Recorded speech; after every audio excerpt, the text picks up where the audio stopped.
sounding loud, light on the peace train. He conquered the wild world of pop with heartfelt songs that spoke eloquently to his times. Don't you feel a change coming from another side of time? Essentially, I lived and breathed music. That was my life. Smack you in town, the what's never done, there's always something new. He burst onto the scene in the swinging 60s, a fresh-faced teen sensation called Cat. Got out of the car with all these girls screaming. They've actually almost stripped him. It's unbelievable. I was on the road, sleeping between lorry lights on. But the young star burned out in a flash. Trouble, oh, trouble set me free. The doctor said to him that, you only had a couple of weeks of life left in you. You would have been dead. Oh, baby, baby, it's a wild world. Cat climbed back, this time to even greater heights. In the 70s, he sent 7 albums into the top 10. This is a guy that could sell out Madison Square Garden 2 nights in a row without a record out. And I know that I have to go away. I know I have to go. But after selling 40 million records, he turned his back on the business, and Cat Stevens was no more. There was no more left in me. I want to get off, is what he was saying, and I want to be free. I think I see a light coming through me. His devoted fans were mystified, unable or unwilling to understand why. I'm still being viewed as someone who has said and done things which I've never said and never done. Don't hand me back to me, little blue, my little blue. Now, for the first time, he sets the record straight about his remarkable journey. The tale of a cat with 3 lives. Cat Stevens, the story behind the music. I'm trying now to come out, to give people a chance to have a bit more intimate understanding of who I am and what I believe. That ain't my last chance to you. Don't hand it back to me, little blue.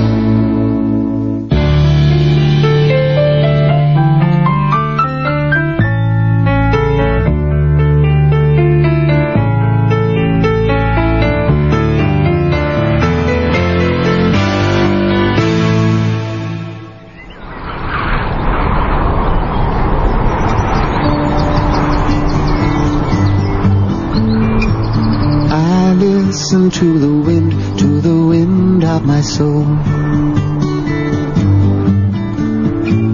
Where I'll end up, well, I think only God really knows. The force that propels his soul has taken him on an extraordinary journey. More than once, he ascended the heights of stardom. More than once, he faced death.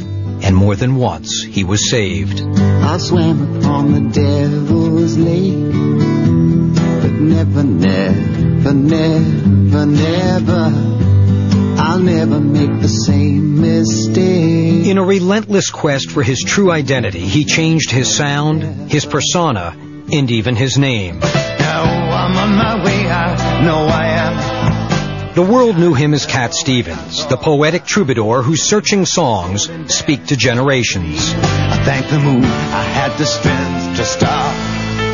But while the writer's introspective lyrics may have pointed to his journey's end, when he turned his back on stardom, it shocked everyone. I just decided to take a jump. And I said, until I know better, until I know how music can fit into this whole thing, or how I can express myself in a new way, perhaps I better take a break. Come the morning, I'll be far from here, slowly rising in another sphere. Oh, world couldn't find. The path he chose led him to a faith few in the West understand. I'll be home in the sky in the morning. Bye, bye, bye, bye.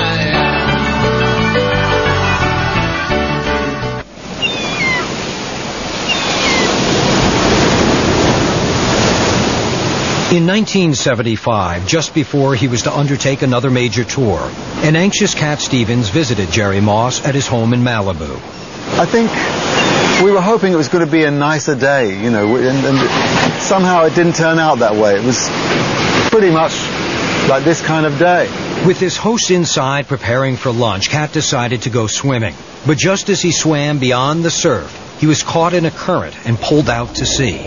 suddenly I realized that I was fighting the ocean, and the tide was going that way, and I wasn't getting any closer. The fear of death struck me, and I suddenly held myself and I said, "Oh God, if you save me, I'll work for you." And at that moment, a wave pushed me forward, and suddenly I was swimming back with all the energy that I needed, and I was back on land. And I thank God. On that fateful day, Cat Stevens made a solemn promise that he would repay God for sparing his life, but he had no idea how he'd fulfill it. I was just grateful to still be here, because I was a lover of life, and I still hadn't worked it out, and now I was given a chance, second chance. Miles from nowhere, yes, I'll take my time. Oh yeah, to reach there.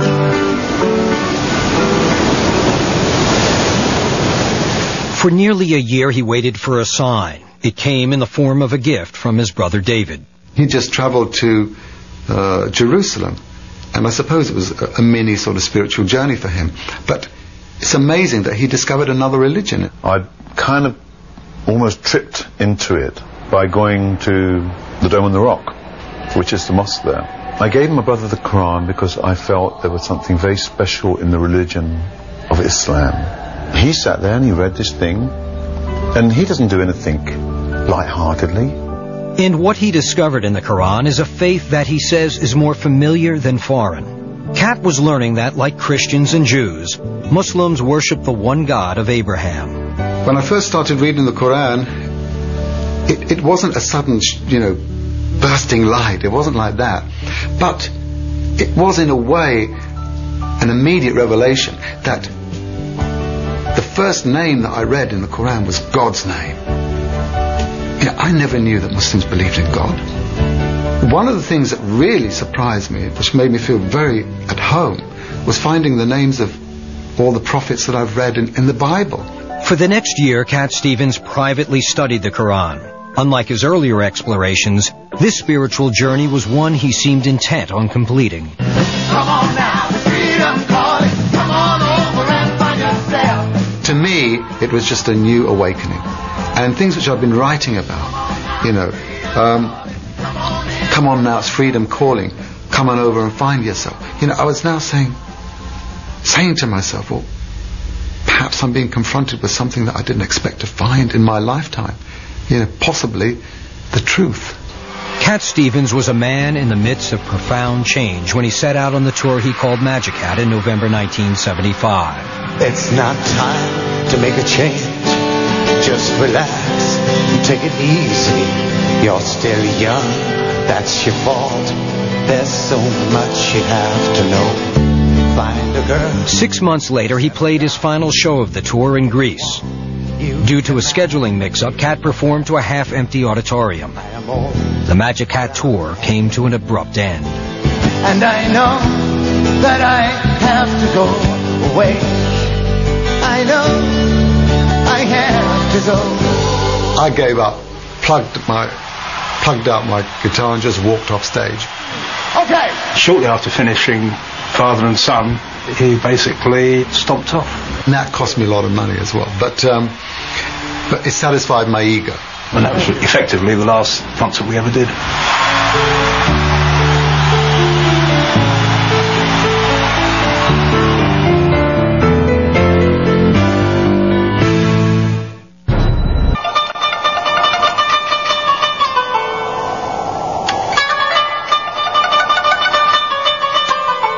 Inspired by the Quran, Cat Stevens was gradually moving toward the Islamic faith. In early 1977, his spiritual journey continued when he traveled to Jerusalem.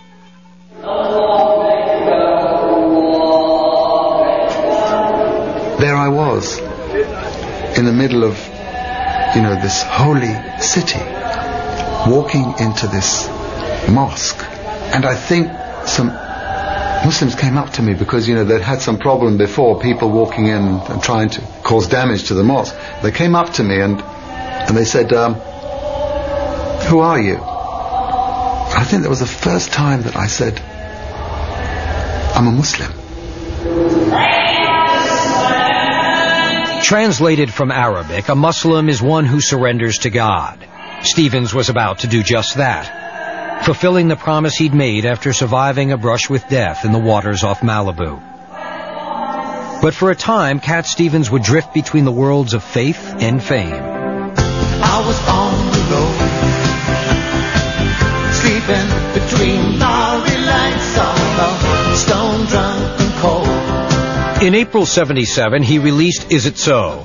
The album harkened back to his earlier work, but songs like I Never Wanted to Be a Star clearly expressed his growing weariness with the trappings of stardom. I think I see the light, not another beat in the star machine. Oh no, this time I won't go. Cat's focus was clearly shifting. The 29-year-old immersed himself in the study of the Quran. And then Stevens came across a beautiful story that in many ways mirrored his own life. I think that revelation came when I read the Quran, and it was the chapter of Joseph, the story of Joseph, the son of Jacob. It was his story that really opened my heart, and I started to weep. And I said, this is not the word of a man. This is God's word. Allahu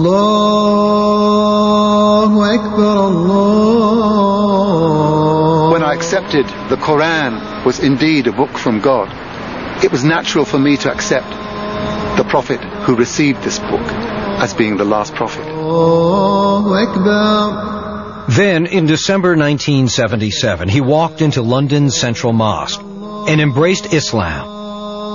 Now a true Muslim, Cat Stevens decided to change his name one last time. I suppose the name that I'd always loved was Joseph.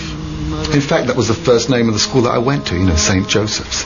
And of course, because of the chapter of the Quran, which really opened my heart, I said, that's the name. Later, my Arabic teacher who was teaching me how to pronounce Arabic, I told him that was my choice. He said, can't you use the Arabic pronunciation? I said, yeah, why not? So, Yusuf Islam. I thought it was a hobby right up until the time he embraced Islam. I made no distinction between numerology, Zen Buddhism, salt-free diets. It happened very quickly. How I found out, I can't remember it, by osmosis. Steve is now Yusuf. But Yusuf still had obligations as Cat Stevens. So in 1978, he made one last album. The appropriately titled Back to Earth was an eloquent farewell. I'm not seeking any more pain, 'cause I've had enough of that. I was now able to make life my art. I now have been singing about, doing so many great things and changing the world.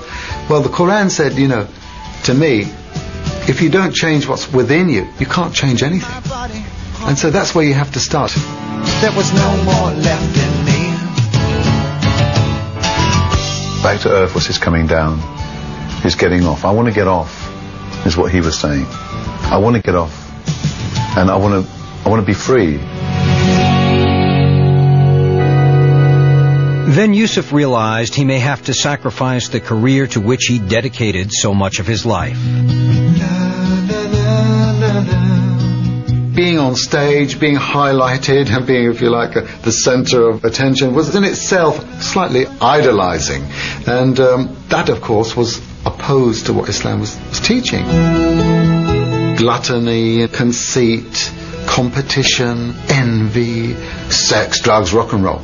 So therefore, it was obvious that I had to readjust myself to my new life.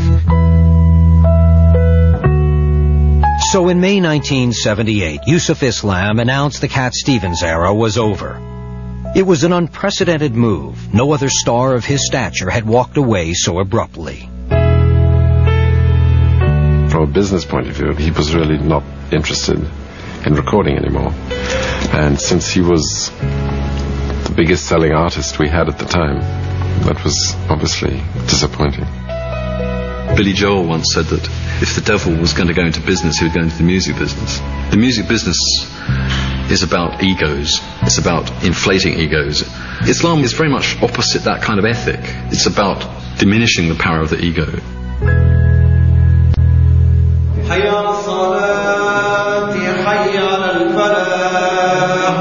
Away from the limelight, Yusuf Islam began privately practicing his faith. The director of London's Central Mosque remembers that the congregation welcomed Yusuf, but were uncertain what to make of the former superstar. The British community in general regarded this also with both fascination, admiration, and, shall I say, mystification as well. Because what on earth, what is there in Islam to make a man abandon fame and fortune so easily? While his family came to understand and support his decision, Yusuf Islam was now building a new life and leaving his past behind. He seemed to fall in love with the religion, and when it came to marriage, he was very wise in as much as he went along the route of the arranged marriage. And I think he had a couple of choices. And I remember bringing them home to see Mum, and have like dinner. And then after that, I asked my mother, well, which girl do you think I should marry? And she said, and she told me which one, and she was right. Yusuf was married on September 7th, 1979, and was looking forward to becoming a father. Yusuf loved children. Over the years, he had made several trips to Africa and Bangladesh as the Goodwill Ambassador for UNICEF. So when he was asked to play at a children's benefit concert, he readily agreed. The thousands who came to London's Wembley Stadium on November 22nd, 1979, witnessed the final performance of Cat Stevens.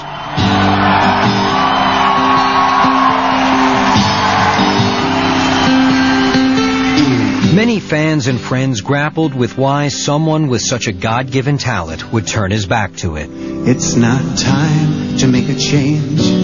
Just relax, take it easy. It was strange, sad, and it was the basis of a great deal of my career, so it was a vast change for me. I've been very, very fortunate in attaching myself to a major talent, so for a while there was a sense of loss. And I know that I have to go away. I know I have to go. Yusuf Islam donated much of his fortune to humanitarian causes. He gave up alcohol, and erasing any hope of a return to the stage, he auctioned off all his musical instruments, giving the proceeds to charity. I was giving up a kind of a cultural crutch, right? And I didn't need that anymore to walk. I was now able to walk in the light. بسم الله الرحمن الرحيم أفغير دين الله يبغون وله أسلم من. I said to him, well, I hope you will continue to sing. Oh, he said, no, I have given it up. Why not? Why have you? Why have you given it up for? And he said that, he was told that it was haram. It was not allowed in Islam. I said, well, that's a view which is not really the sound view.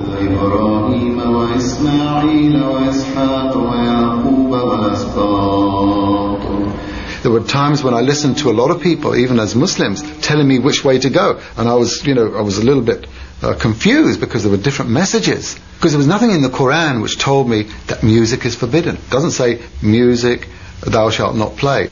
I always took the safest path. For Yusuf, the safe path meant abiding by a conservative Muslim view of music. If he was ever to perform again, he would use nothing more than his voice and percussion. Eyes for Allah, nothing but Allah. Ba is the beginning of Bismillah. In 1981, inspired by the birth of his first child, a little girl called Hasana, Yusuf Islam returned to writing. His first new work was a song called A is for Allah, a children's guide to Islam. He is very, very concerned with the blossoming, if you like, of an Islamic Western culture. And the best place to begin with that is within education. Well, that's right. What's your name? Yeah, you know who I am? Yeah, Yusuf Islam. Yes. In 1983, Yusuf used his own money to create the UK's first all-Muslim school called Islamia. I wasn't clever, I wasn't an academic, but I knew I had a job to do, and that was to teach my child, not only the academic aspects and general subjects, but how to live. His work on behalf of Muslim children pushed Yusuf Islam back onto the front page, and he reluctantly became an unofficial spokesman for his new faith, a role he would soon pay a high price for.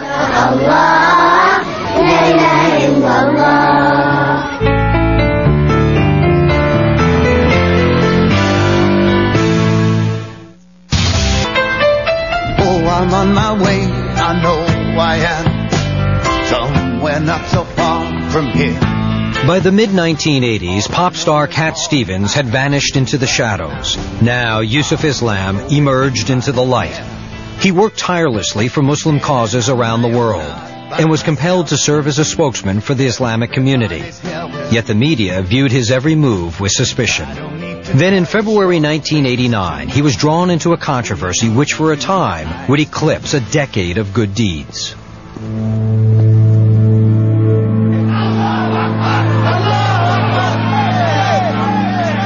When British author Salman Rushdie was about to publish his novel The Satanic Verses, it caused an outrage in Muslim communities around the world.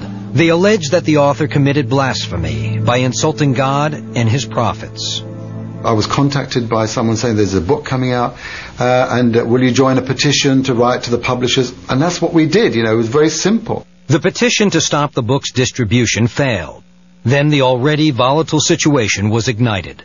Iran's Islamic leader, the Ayatollah Khomeini, issued a judgment or a fatwa calling for the death of Salman Rushdie.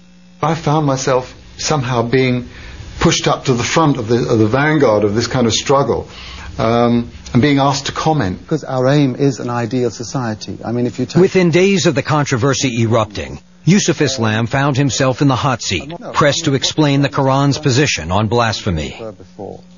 Yusuf, a recent convert, said, like the Bible, the Quran states that blasphemy is a capital offense. I'd done enough studying at that point to be able to actually sort of more or less quote, chapter and verse, and the commentary of religious texts based on the Quran, of which there are different opinions. But I said, well, yeah, it says this. Next day, the headline read, "Cat says kill Rushdie." And I was horrified. The newspapers had it wrong. He never endorsed the fatwa on Rushdie's life. I was simply a new Muslim who had stated something which I thought was quite simple. And if you were to ask a Bible student, what the Ten Commandments were, you would expect him to read that, and you wouldn't blame him for that. Appalled by the media's distortion of his comments, Yusuf immediately released a statement to clarify his position. It read, "That is not to say I am encouraging people to break the law or take it into their own hands. Far from it." It went on to say, "Under Islamic law, Muslims are bound to keep within the limits of the law of the country in which they live, providing that it does not restrict the freedom to worship and serve God and fulfill their basic religious duties." I think I was a little bit naive many times. Perhaps I should have thought a little bit more before answering. But then again, I was expecting that people had good intentions, but it's not like that. In the end, few in the media paid attention to his attempts to set the record straight. There are no words I can use, because the meaning still leaves for you to choose. Yusuf Islam's reputation was seriously tarnished by the controversy. Some shops advised their customers to stop buying Cat Stevens records, and one American DJ even destroyed them. Driving a steamroller over my records, and I thought, strange thing to do, The most unfortunate thing about this whole episode was, I suppose, the way in which it separated me from my fans and from those people who had appreciated my words and my life and my journey. He had to pay the price. From suddenly being the star, he had to become the anti-star as a result. He had to be the sort of reviled one almost. It just had to happen. When I realized what was happening, I felt there was a time to get proactive. It became obvious that we can't just let others talk about what we believe. Now, convinced he had to do something to promote a greater understanding of his faith, Yusuf decided to record once more. His life ever shines as a symbol of light and guidance for all time and for all people. In 1995, he released The Life of the Last Prophet, a CD of song and spoken word. The record told the story of God's messenger, Muhammad. Muhammadur Rasulullah. I wanted someone who was coming from a Western background, who knew very little or nothing about this man, about this religion, to tell them in 1 hour what it's all about. The experience was a turning point for Yusuf. Now he realized music still had a purpose. It could educate. It could serve his faith. Oh, the white moon rose over us from the valley of Wada. I think he was recognizing he'd been a bit too stiff, a bit too rigid in the past, and that you really had to take a much more fluid position. It's not all black and white. In many cases, music can have many, many positive effects. It can be very beautiful, it can be therapeutic, it can raise people's spirits. And we owe it to show gratefulness where the call is to Allah.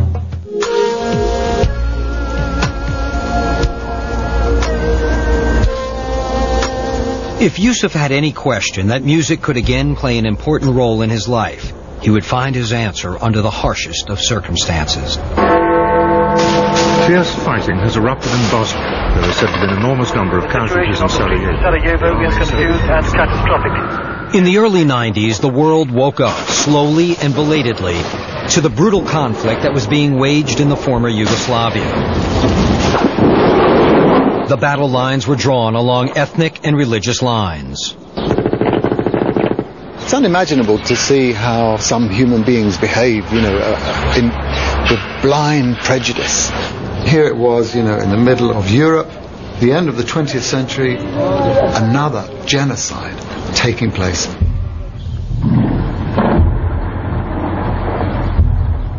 Oh, they've killed all the little ones while their faces still smiled.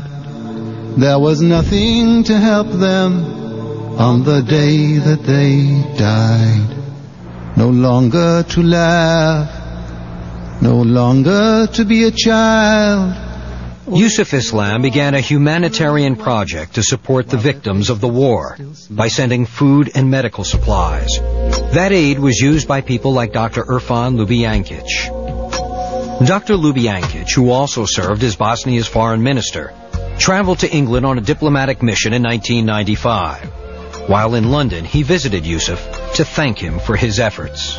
I was really honored that he, as a doctor, as a symbol in a way of the defiance and the strength of the Bosnian nation, how he as a doctor had worked selflessly in the basement of Sarajevo, helping put together broken limbs and shot off, arms and legs. And this man, to me, was a brave man. Before he returned to Sarajevo, Dr. Ljubijankić gave Yusuf Islam a gift, a tape of a song he'd written about the enduring spirit of the Bosnian people. Just 3 months later, Yusuf received horrible news. Dr. Ljubijankić was killed when his helicopter was shot out of the sky. And I remember walking into his office the day he'd heard this news, and he looked, palpably shocked. That was the moment when I realized that the song he left me was something that I had to now do something with. I have no candles that roar, but I have faith in God alone. The song was called I Have No Cannons That Roar, and became the title track of an album of contemporary and traditional Bosnian music, produced and financed by Yusuf Islam. And I surrender you to no one else, my mother, Bosnia, my love. To the Western ear, they do sound a bit strange when you first hear them. But so I think Yusuf kind of picked up on that and realised that actually making a record like this was more just to raise awareness. And Yusuf didn't stop with the record. On November 15th, 1997, he drew world attention to the plight of the Bosnian people by stepping onto a Sarajevo stage. That night, in front of 10,000 survivors, he celebrated the spirit of their culture by giving his first live performance in nearly 2 decades.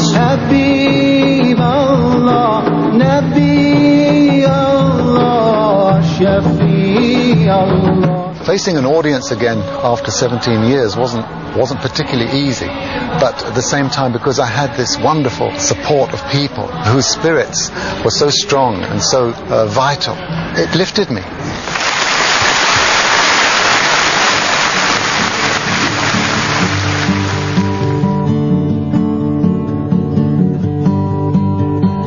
It's so quiet in the ruins, walking through the old town. Stones crumbling under my feet, I see smoke for miles around. Now a fragile peace holds in the streets of Sarajevo, but the city and its people still bear the scars of war. Assalamu alaikum. We have come to see how you are now and how we can continue to support you. So we're here not just to sing, but to actually help rebuild lives, helping families, victims, invalids. That to me brings harmony to life.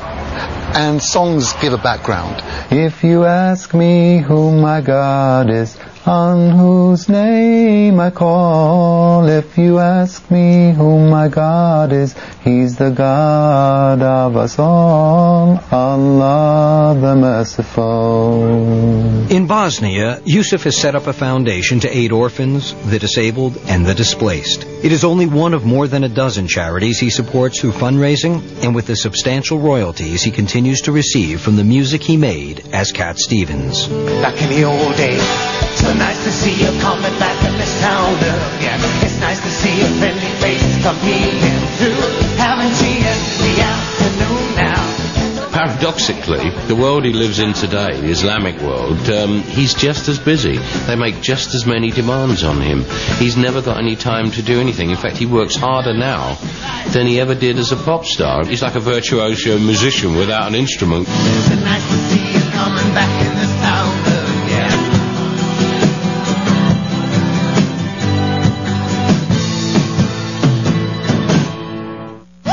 Music, movies. I've been happy lately, thinking about the good things to come, and I believe it could be something good has begun. From Mozambique to Malaysia, from the Sudan to Turkey, Yusuf Islam travels extensively as a humanitarian ambassador and philanthropist. Peace train sounding louder, ride on the peace train. Everywhere I go, there are people ready to shake my hand, wanting to meet me and talk to me and just listen to my experience. Hoş geldiniz. Assalamu alaikum. Hoş geldiniz. Assalamu alaikum. So oftentimes I'm asked to just give talks and lectures in universities. I started reflecting my thoughts and those questions which were knocking at my conscience. I started writing those kind of lyrics in my songs. It's a wonderful experience. It's a wonderful road. I know we've come a long way. We're changing day to day. Back home in England, the father of 5 remains a vocal activist for education. Yusuf started his first school in 1983. Today he runs 4. And after 15 years of lobbying, he helped convince the British government to grant one of them funding. It was a significant victory in overcoming the prejudices his faith often faces. All I try to do is to give a helping hand. Either give charity or educate, or stand up for human and spiritual rights.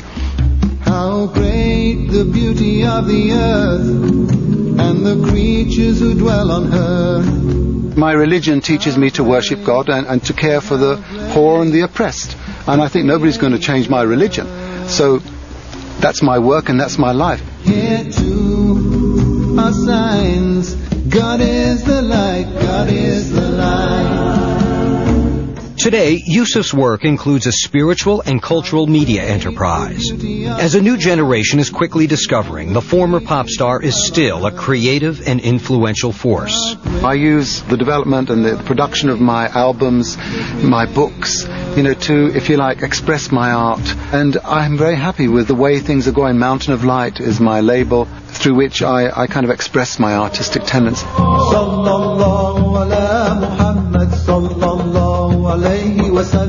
There's very few people of his sort of fame and wealth who've actually directed it to sort of something really positive. He's actually done a lot of real good things with it. I mean, he's not necessarily done everything right.